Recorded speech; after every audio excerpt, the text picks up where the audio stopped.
So guys, Fairy Tail 524 Black Future with the news that Fairy Tail is on its way out. Sad times for me, being a Fairy Tail fan. I'm sure a lot of haters will be happy and then they'll complain about how the manga industry is dying. Oh my god.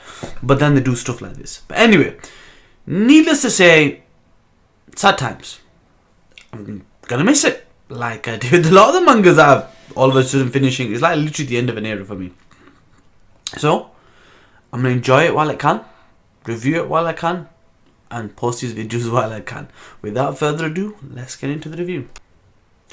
You know things are gonna get crazy when Acnologia turns up. I'm like, wow, what's he gonna do to Wendy? And then he doesn't do anything to Wendy. Yet. He starts off by recognizing Eileen as technically his mother. Being the first Dragon Slayer that she was, she goes, "You are like my mother, but you are also my sin." And then he starts stomping her down. I was like, what? Dude is batshit crazy and zero F's given. He does not care. Zero cares given. He's stopping hell. He's tired with the world. He just wants to kick some ass and destroy some Dragon Slayers. So he started with mother. And he did a scary job of terrifying everybody. Then we move on to the Natsu and Zeref situation. And they look like physically they're quite able. And then Zeref kicks Natsu for a while. And oof, she's like, ow. I thought so. You're weaker than you was before. Now, this is an important thing to bear in mind. What he's referring to is the Dragon King mark burning thing he had before. So you know when he met him before and he nearly killed him, but then he didn't because Happy stopped him. That's what he's referring to. He's not referring to the Dragon Seed at this point in time. So we don't know if that has weakened him or he has strengthened him in any way, if he's taken any limiters off him. But we know the fact that his tattoo's gone, that basically he has at least weakened from that phase for the time being. But he does say, I have my own power still. And maybe that's enough. Then they realise the whole thing about, Acnologia coming back. And it was like, and then they're ready to fight, basically. But that's that out of the way. And then we get the August thing. August started off as this guy who was like, I care for my comrades. I don't want anybody to die. Don't die. And that's that scene where, I think it was... what's his name? The Sand Dude. The Sand Dude was fighting and it looked like Laxus was just going to bolt shot him to smithereens, and Og's like, no, don't die. We don't want to lose comrades. Like a little pansy. And then he goes and chains up to this, and I'm like, what the hell? Is he like a schizo or something? When he goes dark mode, is he like, evil? And then he's like, oh, my goody two shoes, when he's not so black. It's kind of like Dr. Jekyll and Mr. Hyde situation. But the guy is just like indestructible.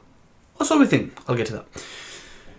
So we talk, we've run out of time, and we've got to deal with Acnologia, and have you given up? No, we have not. Don't worry, you don't know anything, type of thing. Blah blah blah blah. There's a conversation going on, and then Kana's like, "F you, fairy glitter.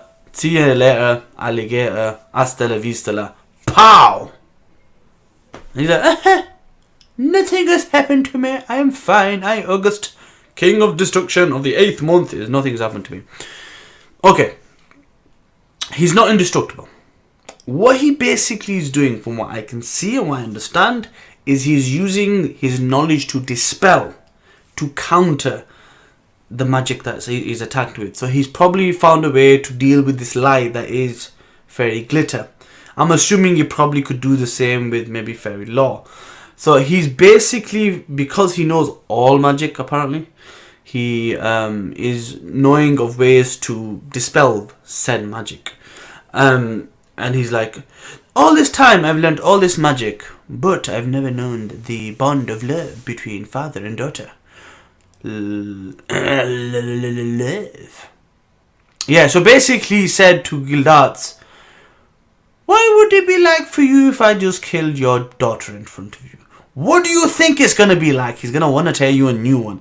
Is this what you really need to be saying to Gildas, the strongest member of Fairy Tail?